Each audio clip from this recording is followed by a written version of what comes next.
Assalamualaikum warahmatullahi wabarakatuh. Shalom, Om Swastiastu, Namo Buddhaya, Salam Kebajikan, salam sejahtera bagi kita semua.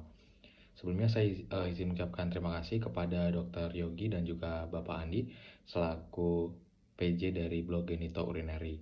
Saya Aloysius Krisarta Didamar Bawono dengan NPM 2218011098 dari Program Studi Pendidikan Dokter Angkatan 2022 Fakultas Kedokteran Universitas Lampung izin untuk menyampaikan hasil karya saya berkaitan untuk pemenuhan tugas Health Project blog Genito Urinary tahun 2024. Baik, izin dokter dan juga Pak Andi, untuk Health Project kali ini saya membuat pentem mengenai sistem urogenital pria dan juga pentem pemasangan kateter.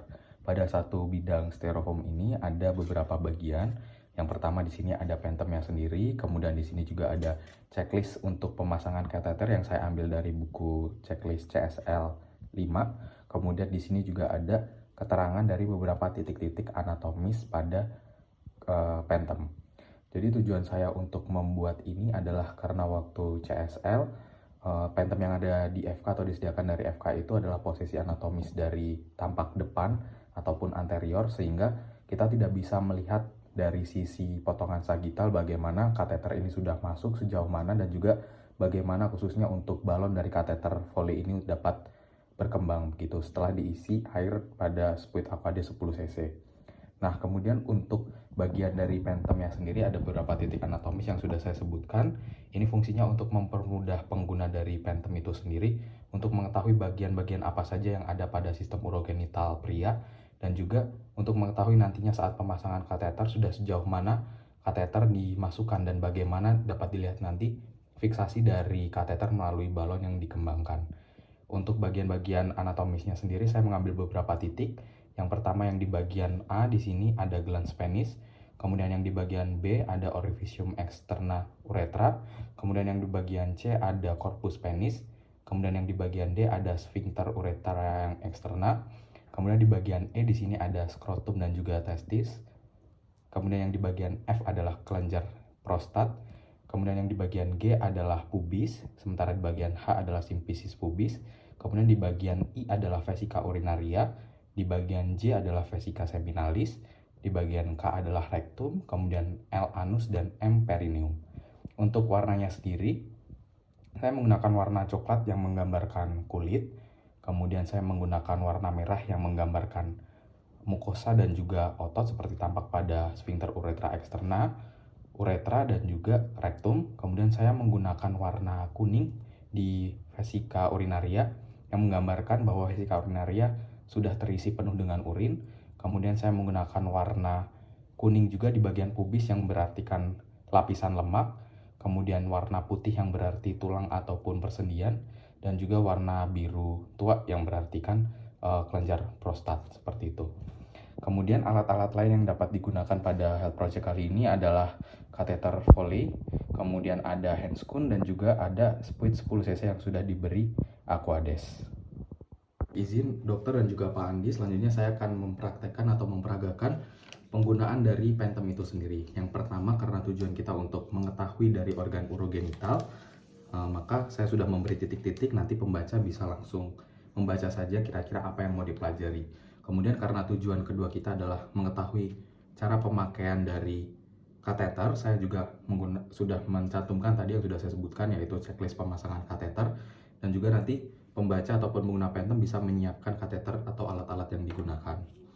Di sini saya izin untuk menggunakan handscoon terlebih dahulu.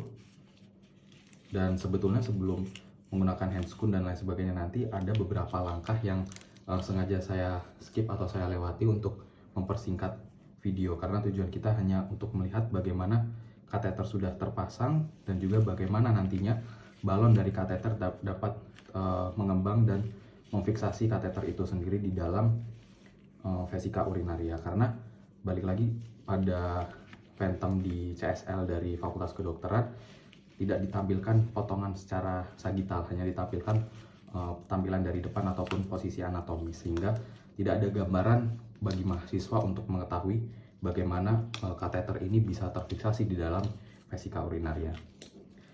Baik, izin dokter, pertama saya memasukkan kateternya setelah melewati beberapa langkah. Di sini ada mika juga untuk membatasi agar kateternya tidak keluar dari pentem. Saya izin masukkan dari depan. Kemudian ini sudah masuk ke uretra. Kemudian untuk kateternya sendiri sudah masuk ke vesika urinaria. Kemudian saya mengisikan Aquades. Saya gunakan 10 cc untuk melihat bagaimana balon dari kateter ini dapat terfiksasi. Oke, dapat dilihat balonnya sudah mengembang.